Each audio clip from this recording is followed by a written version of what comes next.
रही है। तो बाबा देवाधिदेव महादेव कहते हैं ये 3 घड़ी 3 पल 3 नक्षत्र 3 समय 3 दिन में जो शूल मुझे समर्पित करता है उसके जीवन से मैं शूल हटा देता हूं। वो 3 दिन लिखे स्कंद पुराण में।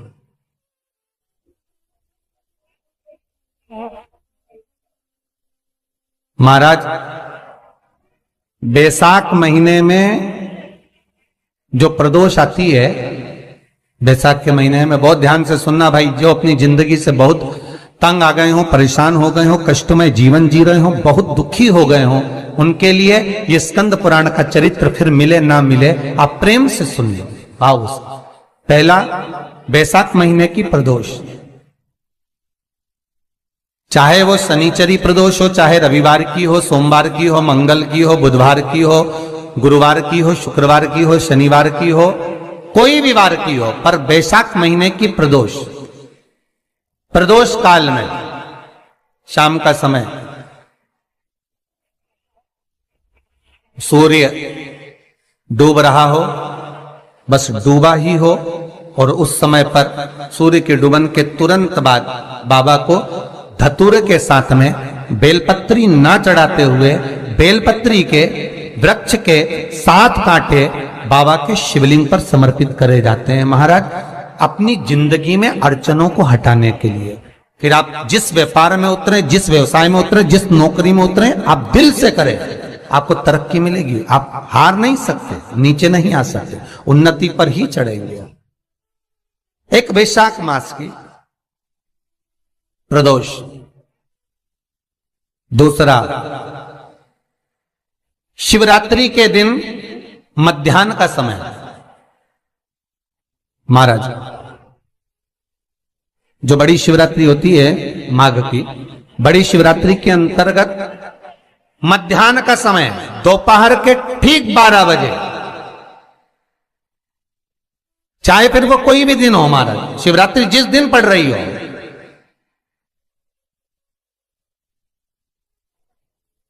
उस दिन भी धतूरे के साथ बाबा को 7 कांटे बेलपत्री के वृक्ष के समर्पित होते हैं महाराज। इसमें आप ये वाले जो कांटे हैं जो शिवरात्रि के दोपहर 12 बजे वाले हैं, अगर कोई मदिरा पीने वाला हो, व्यसन में डूबने वाला हो, कोई जुआ खेलने वाला हो, कोई गलत वैश्यावृत्ति करने वाला, या अपने मार्ग से विचलित कोई व्यक्ति है, उसके लिए भी ये कांटे बहुत काम आते हैं महाराज। दूसरा, पार्वती तेरे द्वारा तेरे नयन अश्रु से जो प्रगटा हुआ बेल का वृक्ष है, द्वितीय शूल मैं वहां धारण करता, तृतीय शूल, तीसरा शूल जो वर्णन करा गया महाराज, भगवान श्रावण के महीने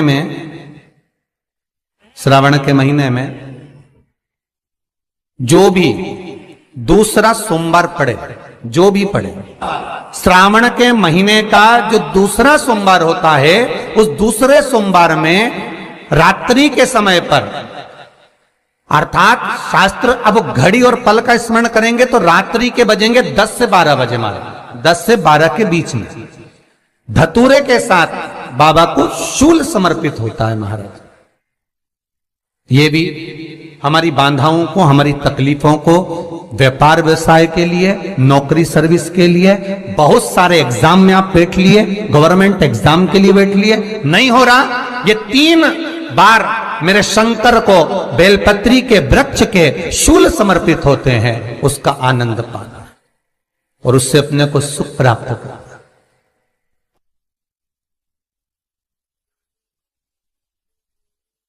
कि बाबा भोलेनाथ जी के नयन अश्रु से जो प्रकट हुआ वो रुद्राक्ष का पौधा है, माता पार्वती के नयन अश्रु से जो प्रकट हुआ वो बेलपत्री का पौधा है, और उमा और महेश, जिस महेश के वंशज है महेश्वरी, जिनकी 12 खाम प्रगटी है भगवान महेश के द्वारा,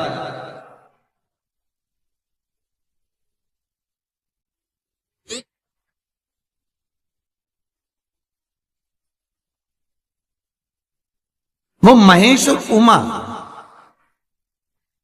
उमा और महेश का जो चरित्र है कि उमा और महेश का जब प्रागट्य हुआ, उमा और महेश जब दोनों आनंद में विभोर होकर जब चलते हैं और दोनों के बैठने से तप मुद्रा से जो पौधा उत्पन्न होता है वो शमी का पौधा है।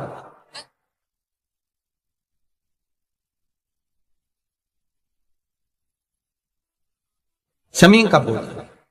तो एक बात ध्यान रखिए, शिव जी के द्वारा जो निर्मित हुआ उसमें कोई शूल नहीं है, उसमें कोई कांटे नहीं है। पार्वती के द्वारा जो निर्मित हुआ बेलपत्री का पौधा, उसमें कांटे हैं। और पार्वती के मिलन से भी जो उत्पन्न हुआ है शंकर के साथ में, उसमें भी कांटे हैं। शमी के पौधे में भी कांटे, शमी के वृक्ष में भी कांटे।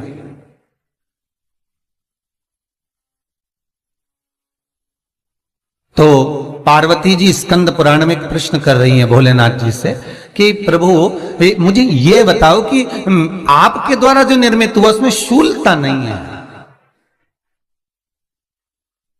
पर मेरे द्वारा जो निर्मित हुआ उसमें शूल क्यों आया है, उसमें कांटा क्यों आया है? थोड़ा सा माताओं, मेरी जीजियों, आपको थोड़ा बुरा तो लगेगा इस प्रसंग को सुनकर, पर लग जाए, पर आज कथा निकली है तो सुन लो है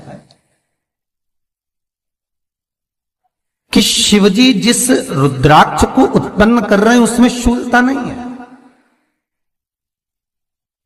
पर पार्वती जी जो संग में मिली हैं उसमें भी शूलता है, और पार्वती के द्वारा जो प्रकट हुआ बेलपत्र उसमें भी शूलता है।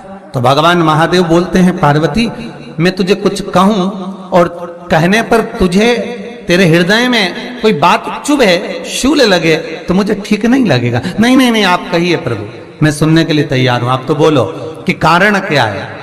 भगवान कहते हैं, पार्वती बस अंतर इतना है, नारी का जो स्वभाव होता है, स्त्री का जो स्वभाव होता है, उसके हृदय में छोटी छोटी बात के शूल बहुत होते हैं।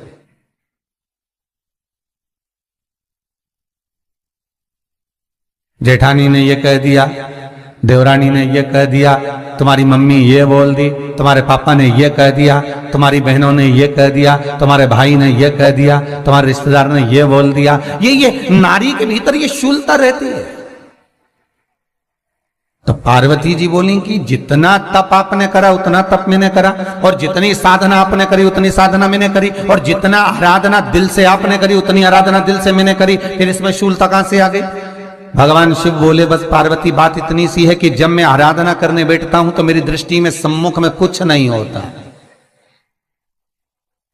जब मैं आराधना करने बैठता हूं तो मेरी दृष्टि में, मेरे सम्मुख में कुछ नहीं होता कि कौन ने क्या करा है, कौन ने क्या बोला है, कौन क्या कर रहा है, उससे मुझे मतलब नहीं होता,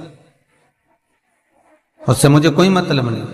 पर पार्वती जब तू आराधना करने भी बैठती है ना, तो तेरी चित्त वृत्ति में कहीं ना कहीं किसी ना किसी रूप में कोई शूल आ ही जाता है।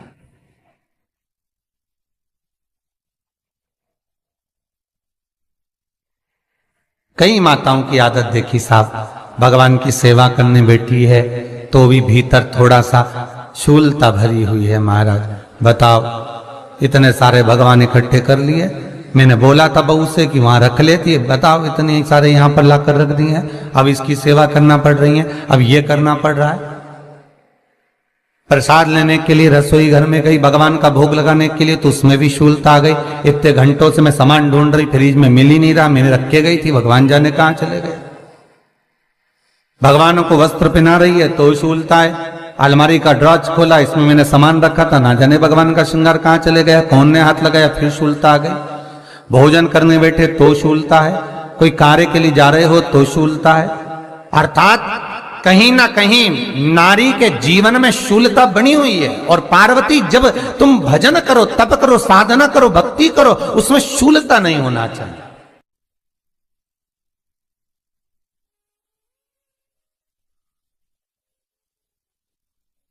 पार्वती जी ने कहा, भोलेनाथ तो क्या आप मुझे स्वीकार नहीं करेंगे बेलपत्री के रूप में? क्या मुझे स्वीकार नहीं करेंगे शमी पत्र के रूप में? पद्म पुराण, स्कंद पुराण, लिंग पुराण, नर्मदा पुराण और शिव महापुराण, ये सारी पुराणे वर्णन करती है। पार्वती जी का खंड आनंद वर्षित कर रहा है, वर्णन कर रहा है। पार्वती खंड वर्णन कर रहा है, सती खंड वर्णन कर रहा है, उमा संहिता वर्णन कर रही है। क्या आप मेरा ये बेलपत्र का स्वरूप आप धारण नहीं करेंगे? इसमें शूलता इसलिए भगवान कहते हैं नहीं नहीं, धारण तो करूंगा पर शूल धारण नहीं करूंगा। मैं शूल धारण नहीं करूंगा, मतलब बेलपत्री में जो कांटे लगे रहते हैं बेलपत्री की, उस डाली के अंदर जो कांटे शूल रहते हैं, भगवान शिव वो धारण नहीं करते। आप उस बेलपत्री को आप बड़े प्रेम से आनंद से पत्ते को निकाल लीजिए, तोड़ लीजिए, उतार लीजिए और फिर भगवान को वो प्रेम से समर्पित करो तो भगवान स्वीकार करना। पर भोलेनाथ